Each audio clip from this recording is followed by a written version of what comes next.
In this lesson, I want to explain how you relink to missing assets.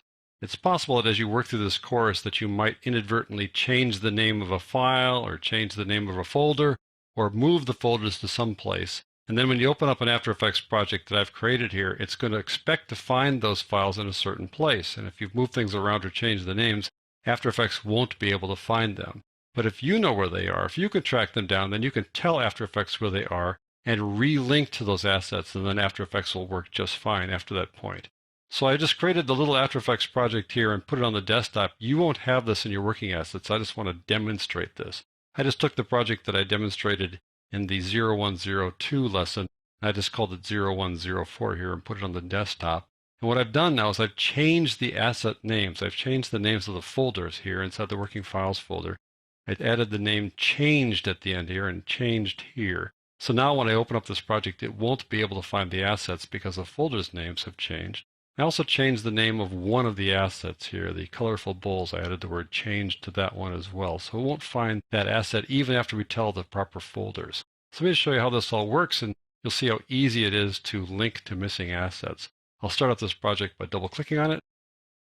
And what happens is you get this little message, After Effects warning, 81 files are missing since you last saved this project. Oh my goodness, 81. Sounds like you have an impossible task in front of you, but fear not, it's pretty easy to get these guys relinked. This is what happens when you fail to link to an asset. You get these placeholders, these color bar placeholders that are there instead of the missing asset. But let me show you how to track down those assets. I've got the assets here inside this assets folder. If you open that up, you see there's the little icon showing you that this guy is missing. There are a couple of ways to relink to those assets. The easy way to do it is simply to double-click on a missing asset like that. It opens up this Replace Footage dialog box, and here it's looking specifically for that file, bicycles.mp4. And I know I changed the name of that folder, so I'm going to back up here to that folder. It's called Digital Juice Stock Footage Changed. So I open up that folder, and there is that file, bicycles.mp4. If I double-click it or click on that and click Open, something cool is going to happen. It's not only going to relink to that one asset, it's going to link to every other asset inside this folder. So I'll double-click on it. There you go. And it says 7 previously missing items have been found. I click OK.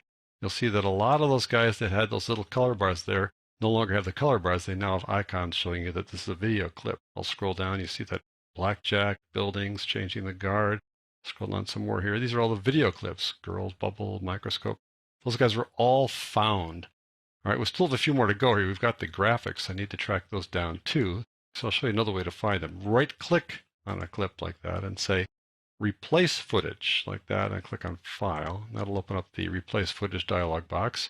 Begin with the file that you're looking for. I'm going to back up one notch here and go to the Photo Spin Assets Changed folder and find that boy walking PSD, and there it is right there. Now, Photoshop files are layered, so this is the name of the missing layer. The boy walking PSD is the name of the file, and the boy walking here is the name of the layer within that file. So I just double-click on it. It'll find that layer.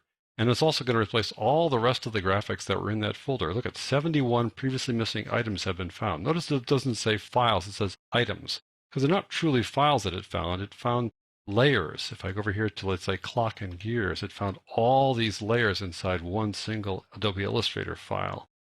Go a little bit farther, you'll see that it did the same for the puppet layers and a bunch of other ones that have layers. But there's still one guy here that has that little colorful icon right there, colorful bowls. Oddly enough.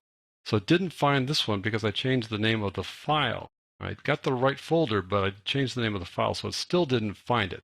So I'll double-click on that and say, okay, let's find the colorful bowls here. There it is, and I changed the name of it. I'll spread this out just a little bit and click on it. You can see that I changed the name to Changed. So now I'm saying, look, it's called Colorful Bowls here, but the real name of the file is actually Colorful Bowls Changed. Don't let that bother you. I'll double-click on it, and I'll replace that with that file, and now all is well. So that's how you relink to missing assets. And the really cool thing about this is that if you find one asset inside a folder, it'll also track down all the rest of the assets from that folder.